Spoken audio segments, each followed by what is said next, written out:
So we're curious to learn what you have to tell about Hacking Age. Thank you. So before I'm actually going right into topic, what I'd like to do is I'd like to do a quick survey, run a quick survey in the room. Can I ask, please, those that are under the age of 50 to stand up for a second? Under the age of 50, 50.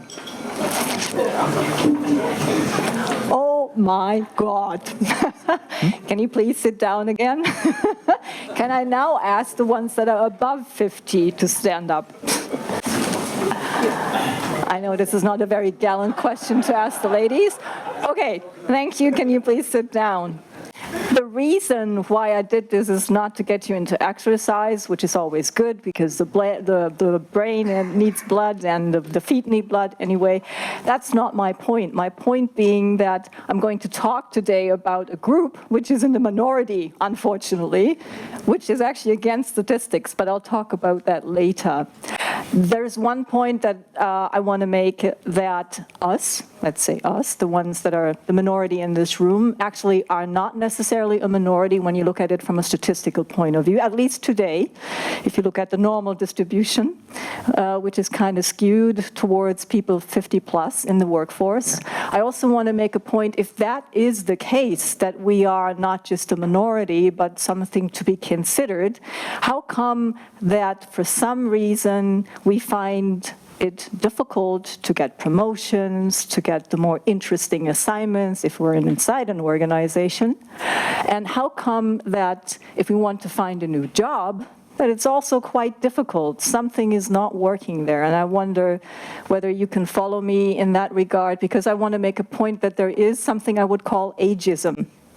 Ageism as in age discrimination, as much as there is gender discrimination, and to another extent, many other issues that lead to a workforce which is not inclusive.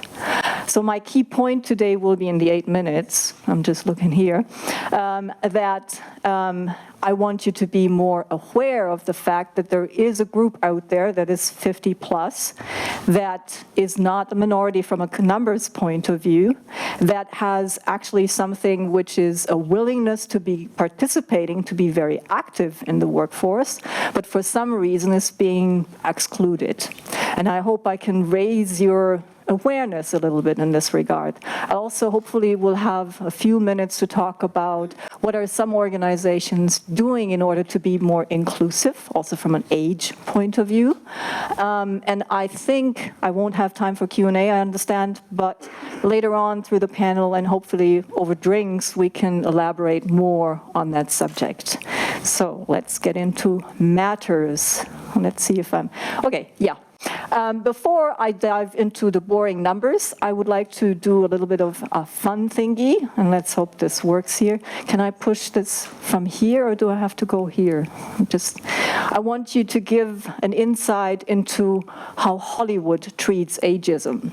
And I'm not sure if anyone has ever viewed the movie The Intern. I'm a fan of Robert De Niro, I admit that right away. I'm just trying to see if I can... Can I just put this here? Okay. Well, if we can't do it, we can't do it. I can skip that, and I can give you the storyline, basically, what happens in the trailer.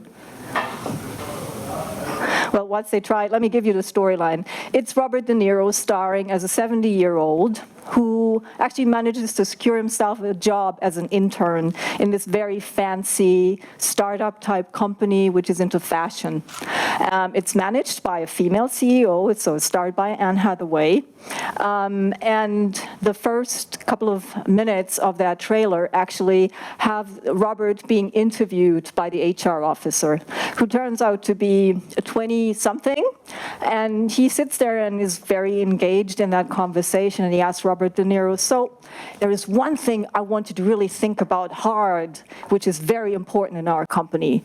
What is it that you want to be in 10 years? And Robert De Niro sits there and says, that's when I'm 80. And I find that quite interesting. It's kind of helping you to really understand. Oh yeah, here we go. More telling questions for all of our interns, so I want you this is one to really think about, okay? Thank you. and then maybe. A few weeks ago, we talked about the senior intern program. Seniors in high school or college? No. Seniors in life. Hold on. What? That's our founder and CEO, Jules Austin. Any tips before I go in? Blank. Actually, 18 people don't blink, it weirds her out. Hi, Jules. I'm Ben, your new intern. I'm glad you also see the humor in this. You are not to. I will email you when I have something for you to do. I'll wait to hear from you, sir. Terribly sorry. Excuse me. Okay, you get the story. Yeah, thank you. Going back to the more boring stuff. So back to what is my case for change today. As I said before, I personally believe that employers and HR professionals likewise, they should actually become a bit more open to the idea there is a part of the workforce that is still there, and it's still active, and it wants to participate. It's not to be neglected. I also personally believe what is important and what matters is that policymakers in countries should have a hard think about how do they incentivize aged or older people to stay in the workforce. We'll see a statistics in a few minutes, which is quite interesting, which was done in the United States in terms of the willingness and preparedness of older people to be part of the workforce. And I also want to make sure that both policymakers and employees, employers need to think about what they can do collectively. Now, I need to make sure that I am faster now than I wanted to be. Okay. One thing I wanted to bring to your attention is a dear friend of mine, what happened to her, she's 50 plus, let's say. She applies for a job. And because she knows I'm working in executive search, she comes to me for advice and says, Christina, what do you suggest I shall do? Should I put my age on my CV? Because my concern will be, if I do this, my CV is not going to be considered. Now, that's an observation which I personally share. In my profession, I just talked to some people outside before we got started in here. Companies, some of them are age agnostic. So when they present a profile to me and I ask them, what are your job requirements at a certain age limit, they actually say, no, what matters to us is experience or it's attitude. And it's not an age. Age is a number to us. But I have to be honest with you, that's the minority. So oftentimes I hear, oh no, we want the 45 to max 55. Everybody who's beyond that age is too old for us. And that's a fact, basically. Okay, let me skip to the next slide. One thing, oops, make sure, yeah, here we are. So one thing I mentioned in the beginning already, we, the 50 plus, are a workforce or a number that is ever increasing. And that's a fact which I hope I can present to you in a couple of minutes, and a few more stats. And the other fact is that over, let's say, the course of the past couple of years, here in Switzerland, right now, the 50 plus are 30% of the total workforce. So 30. So that is not like a small number, if you think about that. Real quick, another number from Germany, just to prove the point. This is nothing that's specific to this country here. It's something that's prevalent across Europe and also actually across the United States.